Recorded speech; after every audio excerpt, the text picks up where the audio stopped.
ఇక్కడ ఫిలిప్పీలకు రాష్ట్ర పత్రిక 3వ అధ్యాయము 14 మాత్రమే చదివితే, క్రీస్తునందు దేవుని ఉన్నతమైన పిలుపునకు బహుమానమును పొందవలనని గురియొద్దకే పరిగెత్తుచున్నాము. సో ఇక్కడ అపోస్తలుడైన పౌలు చెప్తున్న మాట, గురియొద్దకే పరిగెత్తాలి. అయితే ఓల్డ్ టెస్టమెంట్లో మనం చూస్తే దేవుడితో నడిచిన వారుగా ఉన్నారు. ఎవరు? మోషే దేవుడితో నడిచెను కదండి.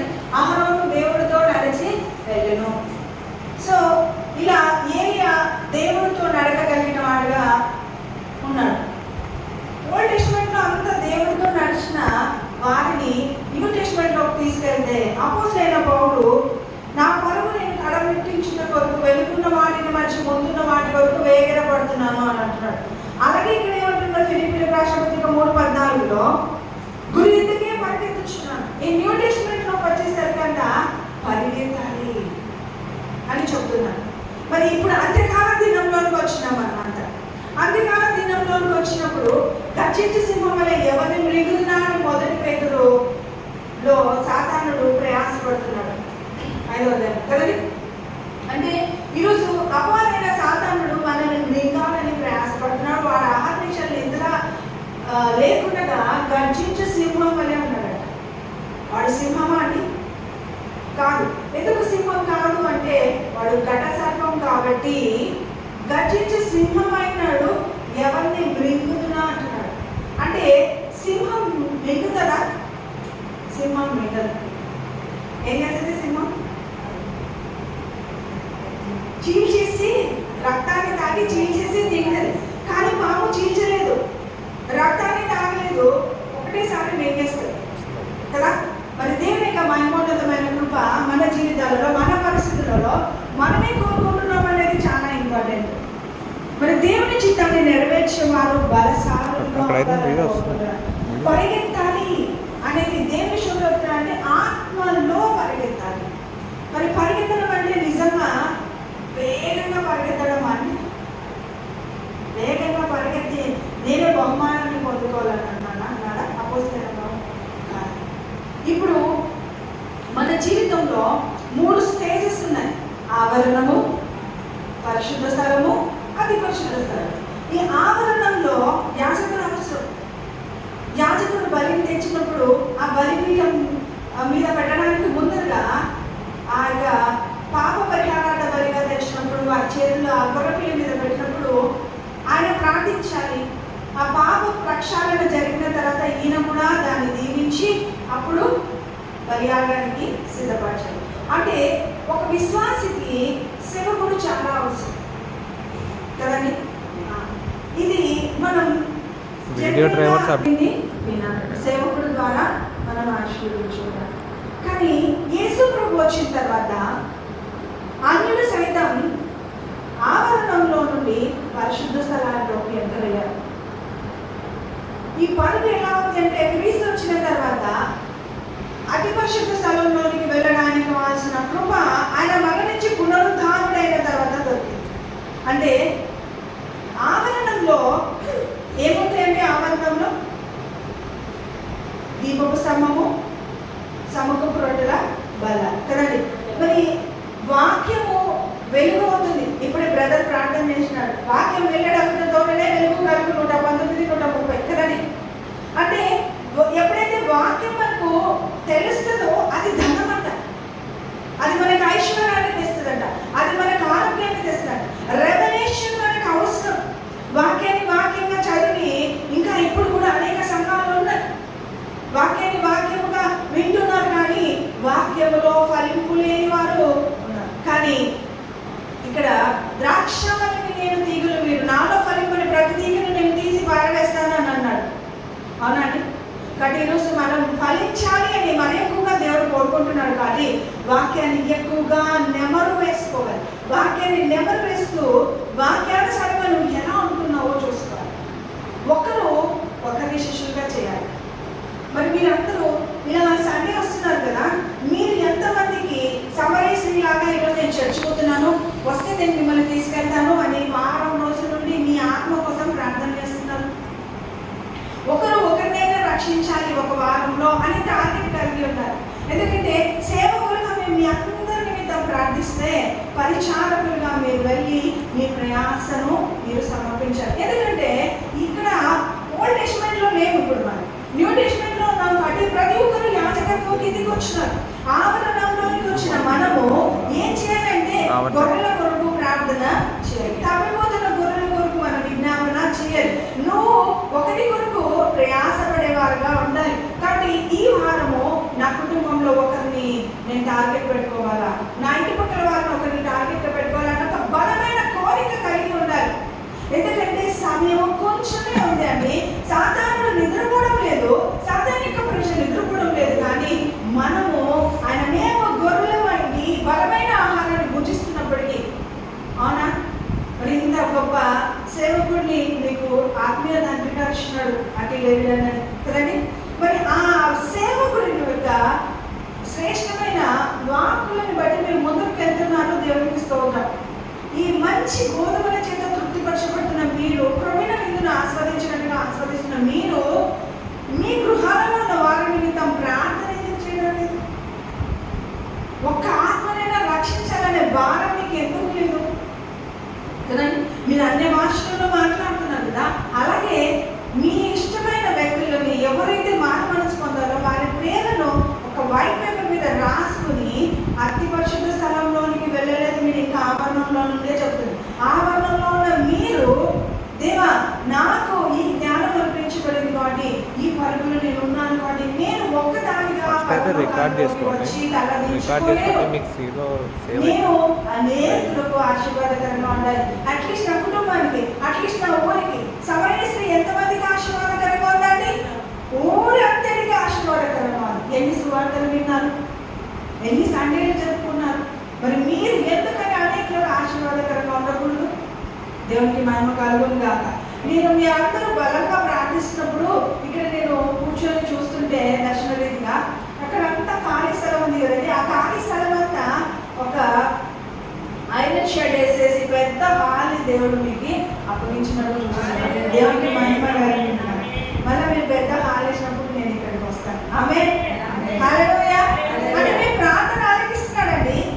మీ ప్రార్థన ఆలకించి దాన్ని నెరవేర్చుకుంటున్నాడు. అలాగే మీరు ప్రార్థిస్తే మీరు రాసుకున్న వ్యక్తుల గురించి మొరపెడితే వారు వచ్చే వారికి రావాలి, లేదంటే వచ్చే నెలకి రావాలి. బలము కలిగిన వారుగా మీరు వెలుగు కలిగింది మీ వాక్యాన్ని వింటున్నారు కాబట్టి ఖచ్చితంగా నా ప్రియులు, నా రక్షణ, నా ప్రజలు తెలుసుకోవాలి. నేను పొందుకున్న ఈ ఆనందం అనేకులకు తెలియాలి అన్న ఉద్యమంతో మీరు మొరపెట్టండి.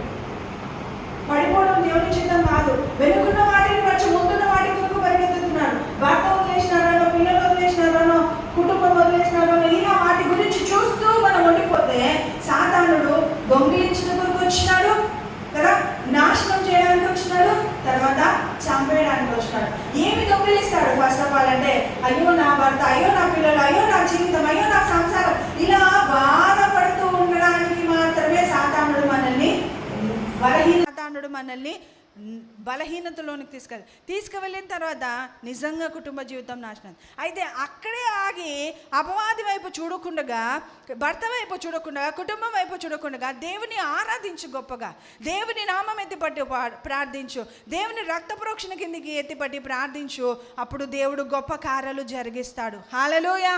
మనం ఉపయోగించాల్సినది 5 ఆయుధాలండి. ఎందుకంటే మొట్టమొదటి ఆయుధం ఏంటి? యేసు నామము అనే నామాన్ని మనకి ఇవ్వడం జరిగింది. యేసు రక్తం అనే ఒక రక్తాన్ని వాడడానికి కావాల్సిన కృప దేవుడు మనకు అనుగ్రహించినాడు. హల్లెలూయా, హల్లెలూయా. మరి ఈ యొక్క నామమును ఉపయోగించి రక్తమును కంచెలో మన ప్రజల నుంచి వాక్యమును బట్టి నెరవేర్పు జరగాలని కోరుకుంటే నజరేయుడైన యేసు నామంలో మీ కుటుంబాలు రక్షణ పొందుకుంటాయి. హల్లెలూయా, హల్లెలూయా. మీరు మంచి మాంసాహారాన్ని భుజిస్తున్న యాజకుని కింద ఉన్నారు. ఆ యాజకుడు ఏం భుజిస్తున్నాడో దాన్ని మీకు సమకూరుస్తున్నాడు. హల్లెలూయా. ఇంత శ్రేష్టమైన ఈ భోజనాన్ని ఆస్వాదిస్తున్న మీరు ఎందుకని ఇంకా అనేకులకు ఆశీర్వాదకరంగా మారకూడదు? అవునా? ఆవరణంలో ఉన్న మీ పని ఏంటి అంటే అనేకుల కొరకు ప్రార్థించడం, అతి పరిశుద్ధ స్థలంలోనికి వెళ్ళాలంటే ఇక దేవుడి స్వరాన్ని వినగలగడం. ఎప్పుడైతే యాజకుడి కింద మీరు నమ్మకంగా ఉంటారో, ఎప్పుడైతే యాజకత్వం కింద మీరు హృదయ శుద్ధి కలిగి దేవునికి మొరపెట్టడానికి ఇష్టపడతారో, అప్పుడు ఆయన యొక్క అభిషేకం మీ మీదకి వస్తుంది. హల్లెలూయా, హల్లెలూయా. కాబట్టి మీరు పరిస్థితుల వైపు చూడొద్దండి. అపవాది అయిన సాతానుడు, చూడు వాళ్ళు మారలేదు, చూడు అది జరగలేదు, అయ్యో అద్భుతం కాలేదు, గురి యొద్దకి పరిగెత్తడానికి నీకు ఆటంకము నీ ఇంట్లో ఉన్న వాళ్ళ ద్వారానే ఇస్తాడు. అప్పు చూడు ఎంత ఉంది, ఒక కొండ, దానివల్ల నువ్వు ఏం పొందుకోలేవు అనే ప్రయాస అపవాదైన సాతాను కలుగజేస్తాడు. బట్ స్టిల్ దేవుడు గొప్పవాడనే జ్ఞానం నువ్వు కలిగి ఊరక నిలచుండి చూడు నీ దేవుడి యొక్క యుద్ధ రంగంలో ఆయన ఏం చేస్తాడో. ప్రైజ్ ది లార్డ్, హల్లెలూయా. ఊరక నిలుచుండి చూడుడి నేను దేవుడనని తెలుసుకొనడానికి అని అన్నాడు. కాబట్టి మనం ప్రార్థించి అతి పరిశుద్ధ స్థలంలో కనిపెట్టాలి. అతి పరిశుద్ధ స్థలం మనకు దేనికి సాదృశ్యంగా ఉంది అంటే, దేవుడు వాళ్ళని ఎలా మారుస్తాడో, దేవుడు వాళ్ళని ఎలా మీ చేతికి అప్పగిస్తాడో మీకు బయలుపరుస్తాడు. ప్రైజ్ ది లార్డ్, హల్లెలూయా. మీరు ఇక్కడికి వచ్చినప్పుడు, అయ్యా మా సేవకుడి యొక్క అభిషేకం మా మీదికి రావాలి నాయన, అతని యొక్క వాక్యం వ్యర్థం కాకూడదు, నా కుటుంబం అంతా ఇక్కడికి రావాలి, నా కుటుంబం అంతా వర్ధిలింపబడాలని ఆసక్తితో మీరు ప్రార్థన చేయండి. దిగో ఓయికాస్ అని అంటారు దాన్ని, ఒక్క ఆత్మ రావాలి. ప్రైజ్ ది లార్డ్, హల్లెలూయా. అది ఎన్ని రోజులకి రావాలి? సమరయశ్రీ ఎన్ని రోజులు తెచ్చిందండి ప్రజలని? గంట లోపల తెచ్చింది. మనకు వారం సరిపోతుంది నాకు తెలిసి. హల్లెలూయా. కొత్త వాళ్ళకి చెప్పండి, ఇదిగో అక్కడ శ్రేష్టమైన ఆహారము దొరుకుతుంది, ఆత్మీయ ఆహారము, ఉజ్జీవముతో కూడిన ఆహారము దొరుకుతుంది. కాబట్టి బలమైన ఆహారం తినుటకు మనల్ని ప్రభు ఏర్పాటు చేస్తున్నాడు, రండి అని మనం పిలుచుకొని రావాలి. ఇక్కడే పరిగెత్తే దినాలు ఇవి. అపవాది గర్జించే సింహంలాగా ప్రయాసపడుతున్నాడు, కాబట్టి వాడికంటే మరి ఎక్కువ బలముతో మనం ప్రయాసపడాలి. హల్లెలూయా. మరి ఎక్కువగా పోరాటములోనే నిలబడటానికి ఈ యుద్ధ రంగంలో బలము, జ్ఞానము, కృపను కలుగజేసిన దేవుడు మహిమను పొందాలి అంటూ ప్రభుకి మనల్ని మనం అప్పగించుకోవాలి. హల్లెలూయా, హల్లెలూయా. అందరూ పరిగెత్తడం అంటే ఏంటో అనుకుంటారండి. లూకాసు వార్తలో ఒక మాట చెప్పి ముగిస్తాను. 10వ అధ్యాయంలో మార్తా మరియల గురించి ప్రభుని పిలిచింది మార్తనే. కానీ మార్త ప్రభు దగ్గర కూర్చోకుండా పరిచారం చేస్తూ వచ్చిందంట. ప్రభా నేను చేసిన పనుల వల్ల నా నీకు చింత లేదా అని అంటుంది. మీ అందరికీ తెలిసిన వాక్యాలే అవన్నీ. తెలుసా తెలీదా అండి? దయచేసి ఇక్కడ చూడండి, దయచేసి తర్వాత ఇంటికి వెళ్ళి చదవండి మా వాక్యము. నేను చెప్పేది వినండి, 5 minutes. మార్త అంటది, అయ్యా మా అక్కడిని నువ్వు హెల్ప్ చేయమని చెప్పవా, మరియా నీ దగ్గర కూర్చుంది, మరి నాకు వచ్చి హెల్ప్ చేయొద్దా, నేను అందరికీ భోజనాలు మీకోసమే కదా సిద్ధపాటు చేస్తున్నాను అని. అయితే శరీర ఆహారం ప్రతిరోజు దొరుకుతుంది మార్త, కానీ నేను వచ్చినప్పుడు మాత్రమే నీకు శ్రేష్టమైన ఆహారం దొరుకుతుంది. కాబట్టి రోజు వండుకొని తింటున్న మనము ఒక ఆదివారం మాత్రమే సంఘానికి వస్తున్నామండి. ఆదివారం ఎంత శ్రద్ధగా మరియలాగా ప్రభు దగ్గర కూర్చుంటామో, మరియలాగా ప్రభుకి మన హృదయాలు సమర్పించుకుంటామో, అప్పుడు ఆ హృదయంలో నింపబడిన వాక్యము నువ్వు వెళ్ళి నీ ప్రజలకి, నీ కుటుంబంలో ఉన్న వారికి విడుదల చేస్తావో, అప్పుడు వాళ్ళు దేవుడి చేత ఆకర్షితులు అవుతారు. మార్త చేసిన పనిని బట్టి దేవుడు సంతోషపడ్డాడా అంటే, శరీరపరమైన ఆహారం అవసరం, కానీ క్రీస్తు రాకముందు చేసుకోవాలి, లేకపోతే వాక్యం అయిపోయిన తర్వాత చేసుకోవాలి, కానీ వాక్యం ఉన్నప్పుడు కాదు. మనం మొదటి ఆదివారము, 2వ ఆదివారము, 3వ ఆదివారం ఇట్లా పెట్టుకుంటాం. 7 ఆదివారాలు చర్చికి వెళ్ళాలి అలా పెట్టుకుంటాం. అలా కాదండి. ప్రతిరోజు మనకు ఒకరోజు గాలి, నేను ఈరోజు నీకు గాలి అను, ఈరోజు నేను సెలవు తీసుకుంటున్నాను అంటే మీరు బ్రతకగలుగుతారా శ్వాస తీసుకోకుండా? ఖచ్చితంగా అవసరం కదా. కాబట్టి మొదటి వారం మాత్రమే దేవుడు మన మొర ఆలకించడండి, ప్రతిరోజు కనపడాలి. అయితే ప్రతిరోజు మనం పెట్టుకోవడం లేదు. అట్లీస్ట్ వారానికి ఒకసారి, నెలకి 4 వారాలు మనం కనపడకపోతే ఎలా? దేవునికి మహిమకరంగా ఉండకపోతే ఎలా? కాబట్టి ఆసక్తితో రాండి, దేవుడు అత్యాసక్తితో మీ హృదయవాంఛ నెరవేర్చడానికి ఇష్టపడతారు. ఆమేన్, హల్లెలూయా. ఎంతమంది పరిగెత్తాలనుకుంటున్నారు? మీరు ఒకరిని పిలుచుకోవడానికి, నీ ఒకరిని సంపాదిస్తే వారు ఇంకొకరిని సంపాదిస్తే సంఘం అంతా ఆత్మ చేత మన్నించబడుతుంది. ఎంతోమంది విచ్ క్రాప్స్ విజర్స్ చేసే వాళ్ళందరూ ఒకరికొకరిని జమ చేసుకుంటారట, వాళ్ళ ఆత్మలకి ఇంకొక ఆత్మలను ఏర్పాటు చేసుకుంటారట. కానీ సంఘం అందరూ కూడా యేసు నామంలో అద్భుతం జరుగునుగాక అంటే మరి ఆ యొక్క కోట గోడలు కూడా కూల్చివేయగలిగే శక్తి మనకుందంట. హల్లెలూయా. ఆయన ప్రియ బిడ్డలుగా ఉంటున్న మనకుంది. కాబట్టి సంఘం అంతా అత్యాసక్తితో ప్రార్థించడానికి, అత్యాసక్తితో స్తుతించడానికి, అత్యాసక్తితో ఉన్నత స్థితిని ఎక్కించడానికి మీ సేవకుడికి మీరు తోడ్పడాలి. ఆమెన్. హల్లెలూయా. మీ సేవకుడికి తోడ్పడుతున్నారంటే దేవుని నోరుగా ఉన్నాడు అతను, కాబట్టి అతని శిరస్సు దేవుడు అయినాడు కనుక మీరు ఎవరికి సహాయం చేస్తున్నట్టు? ఇండైరెక్ట్గా ఎవరికి సహాయం చేస్తున్నట్టు? మీరు మీ దేవుడికి సహాయం చేస్తున్నారు, మీ ప్రభువుకి సహాయం చేస్తున్నారు. మీ రాజు రక్షకుడు రానైన యేసుక్రీస్తుకి మీరు అద్భుతమైన సహాయాన్ని అందించేవారుగా ఉన్నారు. కాబట్టి ఒకసారి కళ్ళు మూసుకొని తీర్మానం తీసుకుందామా? అయ్యా నేను నడవనయ్యా, నేను ఒక్కదాన్ని చర్చికి వస్తే చాలని అనుకోను. మరియలాగా దేవుని దగ్గర కూర్చోవడమే పరిగెత్తడం, దేవుని మనసును తెలుసుకోవడమే మనం పరిగెత్తడం అండి. దేవుని మనసు ఏంటి తెలుసా? ఒక్కరు కూడా నశించిపోవడం నా చిత్తం కాదు కుమార్తె, నా కుమారుడా నీ గృహంలో కావచ్చు, నీ ఇంటిలో కావచ్చు, ఏ ఒక్కరు నశించడం నా చిత్తం కాదు. అయితే మీరు పురికొల్పండి. దయ్యానికైనా శరీరం అవసరం, దేవుడికైనా శరీరం అవసరం. మరి నీ శరీరం దేవుడు ఒక పర్పస్తో ఇచ్చినాడు. మనం ఇంట్లో సామాను కొంటే ఒక పర్పస్ మీద తీసుకుంటామే, అది పనికి రాకపోతే బయట పడేస్తామే. మరి ఈ రోజు వరకు నువ్వు పనికి రాకుండా దేవుడికి ఎక్కడైనా ఉన్నావేమో, నీ అంతరంగాన్ని పరిశీలించు. కళ్ళు మూసుకుందాం. అయ్యా నా అంతరంగాన్ని నువ్వు శోధించుకోవడానికి నేను నీకు అప్పగించుకుంటున్నాను. నన్ను బలపరచండి, నన్ను అభిషేకించండి, నన్ను నీ కృపతో నడిపించండి రాజా. రక్షణాధారము నువ్వే. నీవు అతిశయపడే విధంగా నేను నేటి నుండి నడుం బిగిస్తాను. సమరయ స్త్రీ నీ మాటలను బట్టి కదిలినట్టుగా ఈ సంఘం నిమిత్తము నాయన, ఈ యాజకుడి నిమిత్తము, దేవుడైన నిన్ను ఘనపరచు నిమిత్తం అయ్యా, నా రాకడ సమయంలో నీ ముందర నిలబడినప్పుడు ఇన్ని ఆత్మలను సంపాదించినానని తల ఎత్తుకోవడానికి నిలబడే నిమిత్తము ఇదిగో నన్ను నేను నీకు సమర్పించుకుంటున్నాను. వారానికి ఒకరిని, నెలకు ఇద్దరిని, కనీసం అంటే కనీసం నేను పురికొల్పడానికి కావాల్సిన ఆత్మ జ్ఞానం నాకు అనుగ్రహించని అడగండి. పరిశుద్ధాత్మ సంచారం ఇక్కడ బలముగా ఉంది. Thank you ఎల్రోయ్. చూచుచున్న దేవుడిగా మీ హృదయాలను చూస్తున్నాడండి. మరియను గురించి చూస్తున్న దేవుడు, మార్తను గురించి చూస్తున్న దేవుడు. మరియ నిబంధన తీసుకుంది, నేను ప్రభు దగ్గర కూర్చోవాలి, ప్రభు యొక్క స్వరాన్ని వినాలి. అందువల్లనే మొట్టమొదట చనిపోయి తిరిగి లేచినప్పుడు కూడా మరియ ద్వారానే సువార్త ప్రకటించబడింది. ఈరోజు మీరు కూడా సిద్ధపాటు కలిగి, అయ్యా నేను సమరయ స్త్రీలాగా నా కుటుంబానికి, నా సంఘానికి, నా ఊరికి నేను ఆశీర్వాదకరంగా ఉండాలంటే నిన్ను వాడుకోవడానికి దేవుడు ఇష్టపడుతున్నాడు. అయ్యా ఎవరైతే తీర్మానం తీసుకుంటున్నారో ఈ సంఘాన్ని అభిషేకించండి, వీరి ద్వారా అనేకులను స్థిరపరచండి. ఈ స్థలమును యేసు నామములో వీరికి సమకూర్చుదురు కాక. విస్తరించబడాలి నాయన, విస్తరించబడాలి. అపోస్తలుడైన పౌలు దేవా ప్రతి ఏరియాను చూస్తూ అయ్యో విగ్రహారాధన బట్టి ఎంత కుమిలిపోయి విజ్ఞాపన చేస్తున్నాడో, అలాగే ఈ అత్తిలిని బట్టి ప్రార్థిస్తున్నాను నాయన. ఈ అత్తిలి యొక్క పరిస్థితులు నేను చూస్తున్నాను, వీక్షిస్తున్న నీవే సాక్షిగా ఉండండి.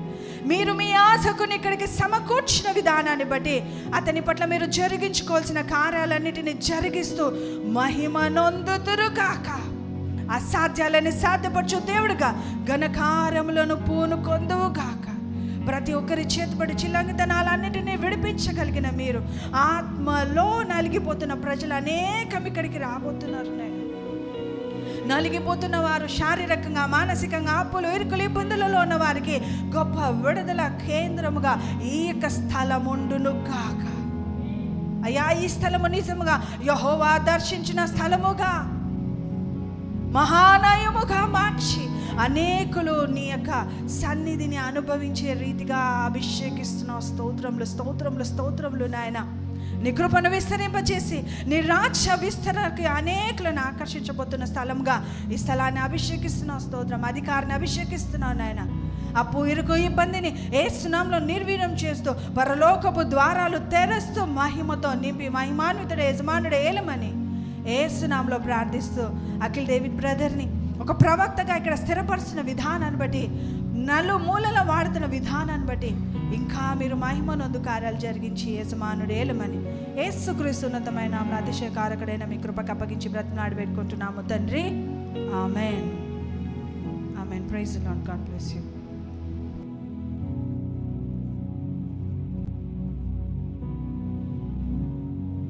గట్టిగా చప్పలు కొడుతూ దేవుడి యొక్క నామాన్ని మనం మహిమపరుద్దాం. దేవుడు తన సేవకురాలను వాడుకున్న విధానం బట్టి